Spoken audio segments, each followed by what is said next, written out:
Donc c'est toujours Cyprien pour htchub.com. Je vais vous montrer la galerie photo. Donc voilà pour la galerie. Donc ici eh bien, apparaissent les prises de l'appareil photo, toutes les photos, les vidéos, les téléchargements. Chaque fois que je télécharge une image sur un site internet ou autre, et puis tout ce qui est fichier JPEG qui traîne dans ma carte mémoire.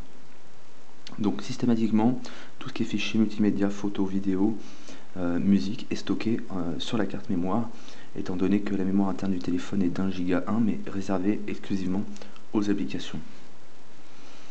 Donc voilà pour la galerie. J'ai ma barre d'onglet en bas qui me permet d'accéder lorsque je me suis identifié avec mon compte Facebook et qu'il est réglé dans les paramètres. Eh bien apparaissent les albums photos en ligne de tous mes amis Facebook qui apparaissent sous forme de nom. Je clique sur une personne et je vais voir sa bibliothèque de photos qui apparaît. Alors attention, elles ne sont pas stockées sur téléphone, elles n'encombrent pas la mémoire, mais elles restent stockées en ligne. C'est pour ça qu'une connexion internet est obligatoire. Ensuite, eh bien, j'ai l'onglet Picasa, qui n'était pas d'origine au déballage du téléphone, mais que j'ai pu télécharger sur le petit HTC Hub, qui me permet d'ajouter des fonctions sur HTC Hub ou HTC Live. Enfin voilà. Donc il est venu se greffer ici. Je ne sais pas pourquoi ils l'ont pas embarqué d'origine. Mais bon, donc voilà, ça affiche tous mes albums Picasa en ligne. Je peux prendre une photo et décider soit de la partager, soit de mettre à jour, et soit de poster un commentaire. Voilà.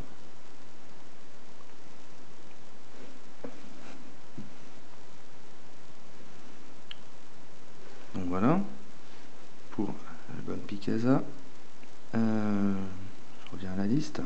Les albums Flickr, donc j'ai pas de compte Flickr, je peux pas vous faire la démo, ce sera le même principe que Picasa, hein, ça apparaît tout ce qui est stocké en ligne. Et les médias connectés pour servir du DLNA. Il va détecter soit les serveurs, soit les périphériques compatibles DLNA sur lesquels je pourrais envoyer une photo à visionner sur un grand écran, sur mon téléviseur, hein, ou autre téléphone, ou autre périphérique compatible DLNA, sachant qu'HTC a sorti un boîtier qui permet de rendre sa télé compatible si elle ne l'est pas. Sachant qu'il y a à ce jour, tous les nouveaux téléviseurs qui sortent sont équipés du DLNA à partir du moyen de gamme. Sinon, ça le rend compatible via un boîtier, je sais plus, qui doit coûter entre 80 et 120 €. Ce qui s'appelle HTC Link. Donc voilà pour les albums. Je vais aller chercher. Alors voilà, la vitesse d'affichage, eh bien ça c'est le fait que j'ai une carte mémoire classe 2 qui n'est pas très rapide en lecture ou en écriture, ce qui fait que voilà, le temps que les photos s'affichent c'est des fois un peu long. Donc toujours dans l'application le pinch to zoom, je fais une tape et j'accède à des options. Je permets d'accéder directement à l'appareil photo, de supprimer la photo, de la partager toujours. Hein, j'ai le choix de la partager par Bluetooth, email, Facebook, l'application officielle, Facebook pour HTC Sense, Flickr, Gmail, Googles, puisque j'ai téléchargé l'application Googles, SMS, Pip, le Twitter à HTC, Picasa ou Twitter. Donc l'envoyer vers Picasa, plutôt pratique pour ceux qui ont un compte.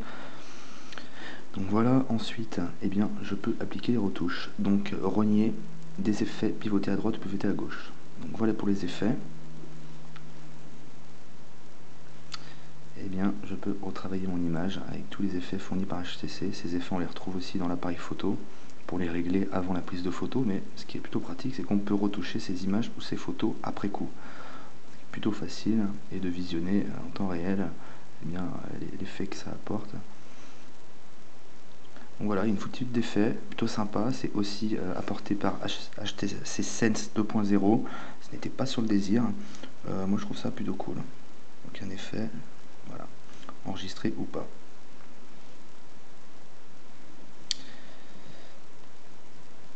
Et retour à la galerie. Donc j'ai le choix de plusieurs modes d'affichage. Non, c'est pas là.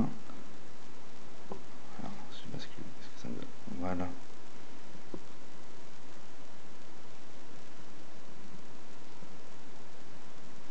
Au passage, vous voyez que les touches physiques ont pivoté ici. Donc voilà, son affichage. Donc la galerie qui a été revue, qui n'a rien à voir avec la galerie de base sur Android. Bon, après c'est les goûts, les couleurs, il y en a qui préfèrent celle-là, d'autres qui préfèrent l'autre. Voilà, je peux décider d'activer un diaporama. Alors, pour le diaporama, soit je passe d'une image à l'autre, et il doit y avoir dans une partie réglages, les réglages du diaporama. Je peux définir la photo comme favori, footprint, icône contact ou papier peint, c'est-à-dire fond d'écran. Donc voilà pour les options de la galerie de photos. Je reviens à la galerie principale, afficher ou masquer les albums. Donc il va me demander de sélectionner les albums à afficher ou à masquer, ce qui n'était pas possible sur HTC Sense 1.5. donc j'avais un paquet de, vu qu'étant donné qu'il détecte tous les fichiers JPEG ou il y a d'autres formats aussi, mais il m'affichait des tonnes de trucs, j'avais pas envie de voir encombrer ma galerie photo. Donc là j'ai le choix de les, eh bien ça ne les supprime pas, ils sont toujours stockés, mais ils affichent pas dans la galerie. Donc voilà, plutôt pratique. Voilà pour la galerie. Dernièrement, donc pour le DLNA, en plus d'envoyer l'image vers un téléviseur compatible ou un autre périphérique compatible, eh bien, je peux aller piocher, je peux me servir de mon ordinateur comme serveur, je peux me servir de ma Freebox Revolution qui a un boîtier serveur pour m'envoyer des images ou des vidéos à regarder en streaming. Donc la vidéo ou l'image est stockée sur le serveur et elle vient s'afficher sur mon mobile. Plutôt sympa. Eh bien, quand on veut pas encombrer son téléphone et puis qu'on s'amuse à regarder des vidéos ou des choses à la maison, on n'encombre pas la mémoire de téléphone, j'ai accès à tout ça.